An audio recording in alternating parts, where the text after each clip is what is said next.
أعوذ بالله من الشيطان الرجيم. بسم الله الرحمن الرحيم. ونفخ في الصور فإذا هم من الأجداث إلى ربهم ينسلون. قالوا يا ويلنا من بعثنا من مرقدنا هذا ما وعد الرحمن وصدق المرسلون.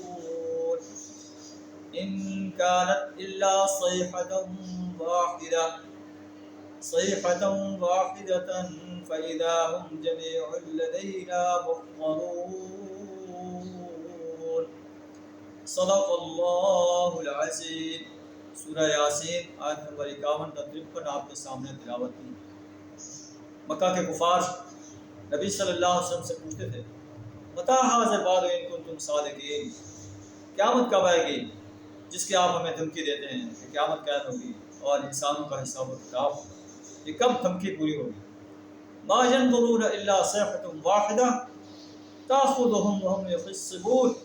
بس وہ ایک دھماکہ ہوگا جو یکایک انہیں عین اس حالت میں اپنی گرفت میں لے لے گا جب یہ اپنے دنیوی معاملات میں جھگڑ رہے ہوں گے. فلا يستطيعون توصية ولا إلى أهلهم يرجعون. اس وقت نہ یہ وصیت کر سکیں گے نہ اپنے گھروں کو لوٹ سکیں گے.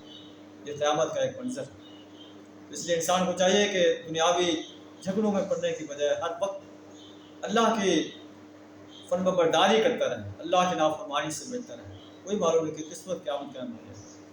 اور انسان کی موت جس وقت آتی ہے وہ اس کے لیے قیامت ہے. اس کے بعد اسے دوبارہ زندہ نہیں، اپنا دوبارہ دنیا میں نیک اعمال کرنے کے لیے نہیں بھیجا جائے گا. موت سے پہلے ہر وقت اللہ کا انسان اللہ کا فرمانبردار بننے کی کوشش کرے. وَنُفِخَ فِي الصُّورِ، جب سور پھونکا جائے گا. سور پھونکنے کے بارے میں اللہ تعالیٰ نے 3 دفعہ جو ہے ارشاد فرمایا کہ جب پہلا سور پھونکا جائے گا فَفَزِعَ مَن فِي السَّمَاوَاتِ وَمَن فِي الْأَرْضِ، زمین و آسمان کی ہر چیز پر گھبراہٹ طاری ہو جائے گی. الا من شاء اللہ، مگر جسے اللہ بچانا چاہے. وَنُفِخَ فِي الصُّورِ فَصَعِقَ مَن فِي السَّمَاوَاتِ وَمَن فِي الْأَرْضِ، جب سور پھونکا جائے گا تو ہر چیز مر جائے گی، بے ہوش ہو جائے گی، اس پر موت طاری ہو جائے گی.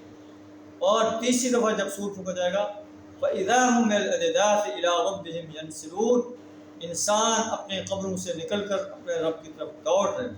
اب تو اللہ بلاتا ہے حج علی الصلاۃ، حج علی الفلاح. ہم ایک کان سے سن کر دوسرے کان سے نکال دیتے ہیں. تو قیامت کے دن ایسا نہیں ہوگا. جیسے پکار ہوگی سب انسان اپنے قبروں سے نکل کر دوڑ رہے ہوں گے اپنے رب کی طرف. صاحب سور اللہ کے رسول صلی اللہ علیہ وسلم فرماتے ہیں کہ کیف انعم، میں کیسے دنیا کی نعمتوں میں کھو جاؤں. وصاحب القرن قد التقم القرن، صاحب سور نے سور اپنے منہ میں لیا ہوا ہے اور وحنا جبہتہ، پیشانی کو جھکایا ہوا ہے. وینتظر، اور انتظار کر رہا ہے. متى یؤمر، کب اسے آرڈر کیا جائے کہ وہ سور پھونکے اور وہ سور کو پھونکے. میں ان حالات میں کیسے دنیا کی نعمتوں میں کھو سکتا ہوں، لیکن ہم تو کھو چکے ہیں. اس وقت انسان کہے گا یا ویلنا من بعثنا من مرقدنا، اے افسوس ہمیں کس نے ہماری خواب گاہوں سے بیدار کر دیا.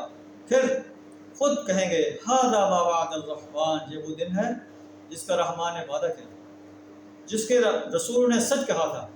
بس یہ ایک دھماکہ ہوگا، زور کی آواز ہوگی، سب انسان ہمارے پاس حاضر ہوں گے، اللہ کی عدالت میں حاضر کھڑے ہوں گے اور اللہ ان سے ان کی زندگی کا حساب لے رہا ہوں. اللہ فَالْيَوْمَ لَا تُظْلَمُ نَفْسٌ شَيْئًا، آج کسی انسان پر ظلم نہیں کیا جائے گا، ان کے اعمال کے مطابق انہیں جزا دی جائے گی. إِنَّ أَصْحَابَ الْجَنَّةِ الْيَوْمَ فِي شُغُلٍ فَاكِهُونَ، جنتی انسان جو ہے جنت کے اندر عیش و آرام کر رہے ہوں گے، مشغول ہوں گے، مزے کر رہے ہوں گے. ہم وازواجہم فی ظلال علی الارائک متکئون، وہ اور ان کی بیویاں گھنے سایوں میں تختوں پر بیٹھ کر تکیے لگائے ہوئے ٹھاٹھ سے جنت کے نعمتوں سے لطف اندوز ہو رہے ہوں گے. ان کے لیے پھل ہوں گے. وَلَهُمْ مَا يَدَّعُونَ، اور جو کچھ وہ طلب کریں گے وہ سب کچھ ان کو مہیا کیا جائے گا. سلام قولا من رب الرحیم، اور اللہ کی طرف سے سلام سے ان کا استقبال کیا جائے گا۔ اللہ سے دعا ہمیں بھی ایسے عظیم انسانوں میں شامل فرمائے۔ وآخر دعوانا الحمد للہ رب العالمین۔